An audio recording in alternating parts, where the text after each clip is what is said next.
जूहे तेरा नक्श कदम मिला,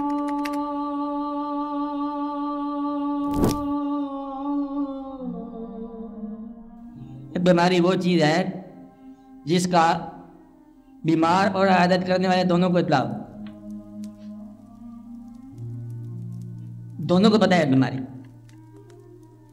शक की या अंदर की इबादत की बीमारी जो है ना, ये आप कहोगे जाकर तुझे बीमारी है, मैं पूछने आया हूँ, ये जुल्म है। ये आदत नहीं है, ये जुल्म है।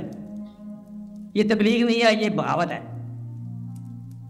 तबलीग की तो भी याद हुई है, मुसलमान तबलीग याद तोड़ी है कि मैं आया हूँ ये महसूस करने के लिए कि तेरे बातन में ये है, तेरे बातन में पता नहीं क्या है तो क्या नहीं। तू अपनी तोड़ दबा, मैं तुझे कह रहा हूँ मुसलमानों, खुदा के लिए तबलीग न करो। और खुदा के बंदे, तबलीग होती है न मानने वालों के पास, बार पार जाके करो। जिसको देखते हैं मुसलमान को लोग तबलीग शुरू कर देते। मुसलमानों को और मुसलमान तुमने क्या बनाना है? और जो शख्स तुम्हारी इज्जत नहीं करता उसको फिर दीन पेश कर देते हो, कुरान उसके घर पे दे मार दे। तुझे तो वो मानता नहीं है, इसलिए वो तुम्हारा अकीदा जो है ना वो नहीं कबूल करेगा। अगर इयादत कर दी है जिसको आप बयान कर रहे हैं, तो तल्लक के बगैर तबलीग ना करना। तुम मुझे एक रास्ता लेना चाहते हो, अच्छा समझ गया है, बेचने भेजना चाहते हो, वहाँ आप साथ ले जाना चाहते हो, अपनी दौलत में पहले साथ बराबर कर लो मुझे। कहता दौलत नहीं दे सकते, जन्नत ले लो। गोया कि तुम्हें जन्नत के यकीन नहीं। आप तुमने कहा मैंने सुनी ही बात है, मेरे पेट में दर्द है, तू सुन ले, तेरे काम आ गई, तब दे सुना देना। उसने सुनी आगे सुना दी, सुनी आगे सुना दी, अपना फर्ज पूरा हो गया। कि अल्लाह ने ये फरमाया, अल्लाह ताला ये फरमाया, काल अल्लाह ताला फिल कलाम मजीद वल फुरकान। सुन लिया आपने, सुन लिया, अगर ना समझ आए तो सुना देना। अमल ने मैंने किया था, तुमने करना है। अब ये एक बात है जब मुसलमानों में तबलीग यहाँ तक आ गई है कि ये एक बड़ी दिक्कत वाली बात है कि तरीक़त जो है ना खानक़ाह में टूटी है, कसूर नहीं है तरीक़त।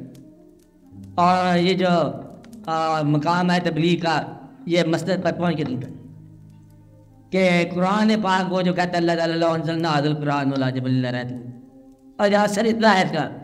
और आज जो कलाम सुनाने वाला है मुसलमानों में असर नहीं है।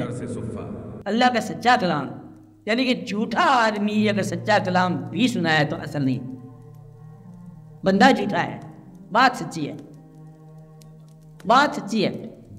इसलिए सामीन कराम, आपको कभी ऐसी तबलीग मिले, आप कहो कि जो आपने कहा हमने दिल से माना, बस तुम चले जाओ, दैट्स ना, उससे बहस नहीं करनी, क्योंकि वो ऐसे बरखिलाफ के इस मकाम तक ले आएगा जब तुम उसके तबलीग के खिलाफ कुछ क्या बैठोगे। अब बात समझे ना।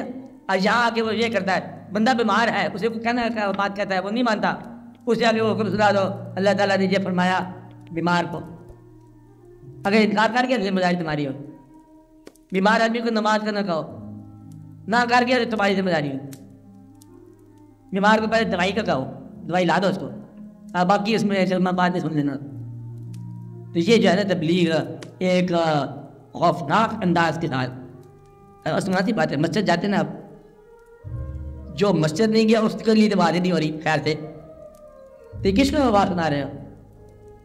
यानी कि एक मौलवी ईद के दिन खुतबे से पहले ये कह रहा है कि आज किस मुझसे आ गए हो, तरावी में तो तुम लोग नहीं आए। तो कुछ लोग जो है ना उसी बात पे भी कहें। तो मुद्दा ये है कि ये एक वाक़यात होते रहे हैं। तबलीग किसे करनी है? न मानने वालों को। 2.5 लाख मस्जिदें हैं पाकिस्तान, 2.5 लाख इमाम हैं, कौम का ये हाल है। अब आप इमामों को आदम करो कि तुमने क्या तबलीग किया, क्या असर किया कौम का। अगर हुकूमत के साथ हमारे ख्याल लगे हैं, अगर हुकूमत ये कहे कि रिश्वत बढ़ गई है तो इस्तीफा मैं दूंगा, इस्तीफा भी साथ दो ना। मेरा बोले पर इस्तीफा कौन देगा? हुकूमत कह रही है कि देखो पुलिस कमज़ोर है, डाकू ज़्यादा है, तो फिर इस्तीफा कौन देगा? इस्तीफा अब ये आदमी कैसे देगा, बेचारा गरीब आदमी है, तो कभी दफ्तर जाता कभी जाता खा लेके आ जाता है, वो भी इस्तीफा दे बेटे क्या करेगा। यानी कि ऐसा बयान के बाद इस्तीफा है एक, वो कौन देगा? तो ये वाक़यात हो रहे हैं। तबलीग करने वालों को इजाज़त है तबलीग करने की, कौम की हालत दुरुस्त करने के लिए। कौम की जो ज़ाहिरी ये बातनी हालत है इसका जिम्मेदार कौन है? क्या 2.5 लाख मस्जिदें काफी नहीं है?